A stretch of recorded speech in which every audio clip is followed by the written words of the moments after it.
नमस्कार दोस्तों, मेरा नाम डॉक्टर सौमिल मंडलिया है और मैं अहमदाबाद में एज़ कंसल्टेंट स्पाइन और जॉइंट स्पेशलिस्ट प्रैक्टिस कर रहा हूँ। दोस्तों, कभी भी कोई भी मरीज़ को हिप रिप्लेसमेंट की सलाह दी जाती है, तो उनके बहुत ही कॉमन क्वेश्चन होते हैं कि जैसे कि उसकी कॉस्ट क्या होगी, इसमें इम्प्लांट कौन-सा यूज़ होगा, ये सांधा हम अगर रिप्लेस कराएँगे तो ये कितने साल तक चलेगा, इसके बाद में मैं क्या-क्या काम कर पाऊँगा, क्या कोई रिस्ट्रिक्शन रहेगा, मुझे फ़ॉलो-अप कितना करना है, इसका खर्चा कितना होगा और ये एवीएन क्या होता है, मुझे क्यों हुआ है? तो ये सब सवाल के जवाब मैं आपको इस वीडियो में आज समझाऊँगा। दोस्तों, हिप जॉइंट जो है वो बेसिकली एक बॉल एंड सॉकेट जॉइंट है। बॉल मतलब कि एक कोई भी बॉल है वो ऐसे सॉसर में अगर घूम रहा है तो उसको बॉल एंड सॉकेट जॉइंट बोलते हैं। हिप जॉइंट को रिप्लेसमेंट करने की सलाह मोस्ट कॉमनली एवीएन में दी जाती है, मतलब कि avascular necrosis of the hip. तो ये एवीएन क्या है? एवीएन जो है ये बॉल एंड सॉकेट जो जॉइंट होता है उसमें ये बॉल मतलब कि फीमर का जो हेड होता है, इसमें ब्लड सप्लाई खून जाना कम हो जाता है और उसके कारण ये जो हमारा हिप जॉइंट का जो बॉल होता है वो सूख जाता है, ये ख़राब हो जाता है। उसके कारण हिप जॉइंट में दर्द शुरू हो जाता है। इसे हम एवास्कुलर नेक्रोसिस कहते हैं।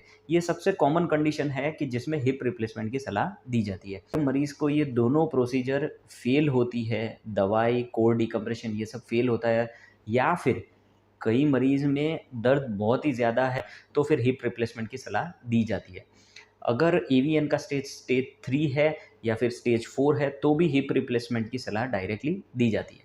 अब मरीज़ के कॉमन क्वेश्चन कि हमें हिप रिप्लेसमेंट क्या ये अर्जेंसी है कि मैं आज ही करा लूँ हिप रिप्लेसमेंट? तो दोस्तों, हिप रिप्लेसमेंट की कोई अर्जेंसी नहीं होती है, ये 2, 4, 6 महीने में या फिर 1 साल में भी कराया जाता है। बेसिकली मरीज़ को डिसाइड करना होता है कि उनको कब कराना है हिप रिप्लेसमेंट। लेकिन मेरी सलाह ये रहेगी कि 6 महीने 1 साल से ज़्यादा लंबा नहीं खींचना चाहिए, अदरवाइज़ क्या होता है कि हिप जॉइंट के आजू-बाजू के जो मसल होते हैं, वो भी वीक होने शुरू हो जाते हैं और पोस्ट हिप रिप्लेसमेंट उनको खराब रिकवरी आने के चांसेस कम हो जाते हैं। इसलिए एक प्रॉपर ड्यूरेशन पे मरीज़ को ये प्रोसीजर या ये ऑपरेशन करवा लेना चाहिए। दूसरा कि इसमें इम्प्लांट कौन-सा यूज़ होना चाहिए। दोस्तों, इंटरनेशनल कंपनी का हिप रिप्लेसमेंट अगर कराते हैं तो उनके रिसर्च बहुत ही अच्छे हैं, उनके पास ये कंपनीज़ के पास फ़ॉलो-अप भी 30-40 साल के हैं, मतलब कि स्ट्राइकर है या जॉनसन एंड जॉनसन है। ये 2 कंपनीज़ के जो इम्प्लांट्स हैं वो बहुत ही अच्छे आते हैं। कई मरीज़ हमने देखे हैं जिनको 20-25 साल तो ऐसे ही हिप रिप्लेसमेंट के जॉइंट चलते हैं और ये कंपनीज़ के जॉइंट प्रेफ़र करने चाहिए। तीसरा कि ये रिप्लेसमेंट कराया तो उसके बाद की लाइफ़ कैसी रहती है। नीचे भी बैठ सकते हैं, आपको चाहिए इतना वज़न उठा सकते हैं, आप जितना भी चलना हो उतना चल सकते हैं। हिप रिप्लेसमेंट से इन सब चीज़ों में कोई भी रिस्ट्रिक्शन नहीं आता है। आपका हिप रिप्लेसमेंट होता है, उसके दूसरे दिन ही हम मरीज़ को वॉकर से चलाना शुरू कर देते हैं। बेसिकली ये जो जॉइंट जो होता है, ये तो मेटल होता है। तो मेटल को जो हड्डी होती है, उसके साथ ऑस्टियो इंटीग्रेशन मतलब उसके साथ जुड़ना पड़ता है। तो फिर ये जॉइंट ईज़िली लंबे टाइम के लिए चल पाता है और 3-4 हफ्ते के बाद मरीज़ कोई भी सपोर्ट के बिना चल सकता है, जितना काम करना है उतना कर सकता है, उसमें कोई रिस्ट्रिक्शन नहीं आता है। उसके बाद में एक और सवाल कि ये जॉइंट कितना चलता है? दोस्तों, अगर अच्छी क्वालिटी का, अच्छे सर्जन के द्वारा, अच्छे सेटअप में किया गया हिप रिप्लेसमेंट हो, तो ये आराम से 20 से 25 साल तक चल सकता है।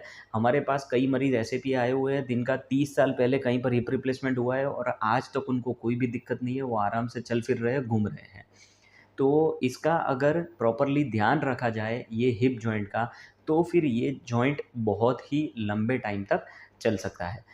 हिप रिप्लेसमेंट के बाद में मरीज़ को फ़ॉलो-अप के लिए कब आना होता है? दोस्तों, कई बार मरीज़ को बहुत जगह कहा जाता है कि आप एक बार ऑपरेशन करा लो, उसके बाद में हमारे पास आने की ज़रूरत नहीं है।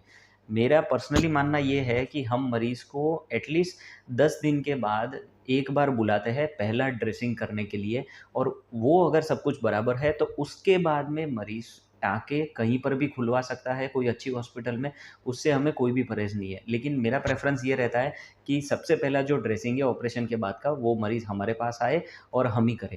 हाँ, अगर मरीज़ बहुत दूर से कहीं और कोई स्टेट से आया हुआ है तो हम उनको बोलते हैं कि आप कोई अच्छी हॉस्पिटल में ड्रेसिंग कराइए, हमें उसका फ़ोटो भेजिए और उससे हम देख सकते हैं कि मरीज़ की कंडीशन क्या है और हम वहीं पर टाँके खुलवाने के लिए कह सकते हैं।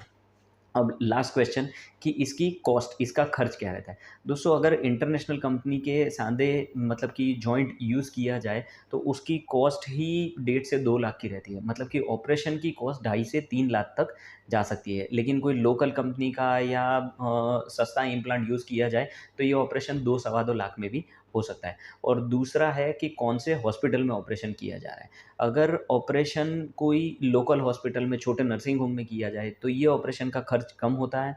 लेकिन अगर बड़े मल्टी स्पेशलिटी हॉस्पिटल की जहाँ बहुत सारे डॉक्टर्स अवेलेबल है, उसमें अगर ऑपरेशन किया जाए तो उसका एक्सपेंस ज़्यादा हो सकता है। मैं आशा रखता हूँ कि ये वीडियो में मैंने आपको हिप जॉइंट के रिप्लेसमेंट से रिलेटेड अच्छी जानकारी दी है, और इससे रिलेटेड आपकी कोई भी क्वेरी है तो आप हमें कॉल करके अपॉइंटमेंट ले सकते हैं या आपकी रिपोर्ट हमें व्हाट्सएप कर सकते हैं। धन्यवाद।